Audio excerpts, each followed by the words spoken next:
ನೇಯ ಹಿರೇಮಠ ಹತ್ಯೆ ಖಂಡಿಸಿ ಎಬಿವಿಪಿ ಕಾರ್ಯಕರ್ತರು ಪ್ರತಿಭಟನೆ ಮಾಡ್ತಾರೆ. ವಿದ್ಯಾರ್ಥಿ ಸಂಘಟನೆಗಳು ನೀವು ನೋಡ್ತಿರ್ಬೋದು ದೃಶ್ಯಾವಳಿಗಳು ಸಹ. ಇದು ಮೈಸೂರು ಬ್ಯಾಂಕ್ ಸರ್ಕಲಲ್ಲಿ ಎಬಿವಿಪಿ ಸಂಘಟನೆ ವಿದ್ಯಾರ್ಥಿಗಳು ಇವತ್ತು ದೊಡ್ಡ ಮಟ್ಟದಲ್ಲಿ ಪ್ರತಿಭಟನೆ ಮಾಡಿದ್ರು.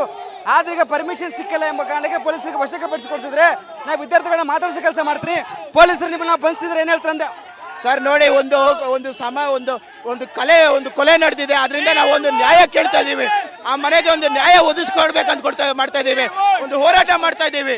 ಅದಕ್ಕಿಂತ ನೋಡಿ ನಮ್ಗೆ ಎಷ್ಟು ರಾಜ್ಯ ಸರ್ಕಾರದಿಂದ ನಮ್ಗೆ ಎಷ್ಟು ತೊಂದರೆಗಳು ಮಾಡ್ತಾ ಇದ್ದಾರೆ. ನೀವೇ ನೋಡಿ ಇಲ್ಲಿ ಹುಡುಗರು ಈ ಕಡೆ ಬನ್ನಿ. ಕಳೆದ 1 ವರ್ಷದಿಂದ ರಾಜ್ಯ ಸರ್ಕಾರ ಅಧಿಕಾರಕ್ಕೆ ಬಂದಿದೆ. ಪ್ರತಿ ಬಾರಿಯೂ ಕಾನೂನು ಸುವ್ಯವಸ್ಥೆ ಹದಗೆಟ್ಟಿದೆ. ಪ್ರತಿದಿನಲೂ ಜೈ ಶ್ರೀರಾಮ್ ಘೋಷಣೆ ಹೇಳಲಾಗಿಂದನೂ ಇಂಥ ಪರಿಸ್ಥಿತಿನೇ ಇದೆ.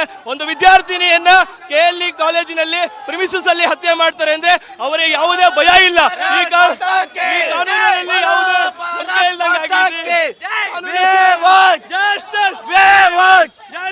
ನೋಡ್ತಿರ್ಬೋದು ಸಾಕಷ್ಟು ವಿದ್ಯಾರ್ಥಿಗಳು ಪ್ರತಿಭಟನೆ ಮಾಡಿದ್ರು. ಇದೀಗ ಪೊಲೀಸರು ಬಂಧಿಸುವ ಕೆಲಸ ಮಾಡ್ತಿದ್ರೆ. ಯಾಕಂದ್ರೆ ಯಾವುದೇ ಪರ್ಮಿಷನ್ ಸಿಕ್ಕಿಲ್ಲ ಎಂಬ ಕಾರಣಕ್ಕೆ ಪೊಲೀಸರು ಬಂಧಿಸ್ತಾ ಇದ್ದಾರೆ. ಹೀಗಾಗಿ ಸರ್ಕಾರದ ವಿರುದ್ಧ ಆಕ್ರೋಶ ಹೊರಾಗ್ತಿದ್ದಾರೆ. ಯಾಕಂದ್ರೆ ದಿನದಿಂದ ದಿನಕ್ಕೆ ಕೊಲೆಗಳಾಗ್ತಿವೆ, ಲವ್ ಜಿಹಾದ್ ಕೇಸ್ಗಳ ಸಂಖ್ಯೆ ಜಾಸ್ತಿ ಆಗಿದೆ. ಸರ್ಕಾರ ಅವರ ಪರವಾಗಿದೆ ಅಂತ ಆಕ್ರೋಶ ಆಗ್ತಿದ್ದಾರೆ. ಸರ್ ಹೇಳಿ. ಸರ್ಕಾರ ಇವತ್ತು ಏನು ಹೆಣ್ಣು ಮಕ್ಕಳಿಗೆ ರಕ್ಷಣೆ ಕೊಡಬೇಕಾಗಿತ್ತು, ಆ ಸರ್ಕಾರ ಇವತ್ತು ವಿದ್ಯಾರ್ಥಿ ಓಟನ್ನು ಹತ್ತಿಕ್ಕೋ ಪ್ರಯತ್ನ ಮಾಡ್ತಾ ಇದೆ. ಸ್ವಾಮಿ ಸಿಎಂ ಅವರೇ ಇವತ್ತು ಒಬ್ಬ ವಿದ್ಯಾರ್ಥಿನಿ ಆಡೋಕಲೆ ಕಾಲೇಜಲ್ಲಿ ಕೊಲೆ ಆಗ್ತಾ ಅಂದ್ರೆ ಎಷ್ಟು ಇವತ್ತು ರಕ್ಷಣೆ ಎಷ್ಟು ಅಧಿಕಾರಿದೆ, ಪೊಲೀಸ್ ಅಷ್ಟೇ ಇವತ್ತು ಎಷ್ಟು ಅಧಿಕಾರಿ ಇದರಿಂದ ಗೊತ್ತಾಗುತ್ತೆ. ನಿಮ್ಮದೇ ಒಬ್ಬ ಪಕ್ಷದ ಕಾರ್ಪೊರೇಟ್ ಮಗಳನ್ನ ಹತ್ಯೆ ಮಾಡಲಾಗಿದೆ. ಆ ವ್ಯಕ್ತಿಗೆ ಕಠಿಣ ಕ್ರಮ ಕೊಡಬೇಕು.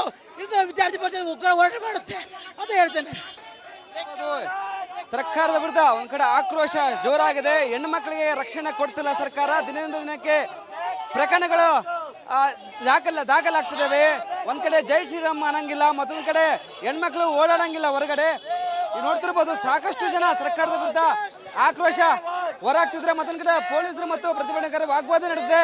ಇದು ಮೈಸೂರು ಬ್ಯಾಂಕ್ ಸರ್ಕಲ್ ನಡೀತಿರುವ ದೃಶ್ಯಗಳು. ಸಾಕಷ್ಟು ವಿದ್ಯಾರ್ಥಿಗಳು ಇದೀಗ ಸರ್ಕಾರದ ವಿರುದ್ಧ ಈ ಒಂದು ವಿಚಾರಕ್ಕೆ ಆಕ್ರೋಶ ಹೊರಾಗ್ತಿದ್ರೆ. ಆ ಒಂದು ಆರೋಪಿಗೆ ಗಲ್ಲು ಶಿಕ್ಷೆ ನೀಡಬೇಕಂತ ಒತ್ತಾಯ ಮಾಡ್ತಿದ್ರೆ. ಕ್ಯಾಮ್ರಾ ಪರ್ಸನ್ ಮಹೇಶ್ ಜೊತೆ ವೀರೇಶ್, ರಿಪಬ್ಲಿಕ್ ಕನ್ನಡ, ಬೆಂಗಳೂರು.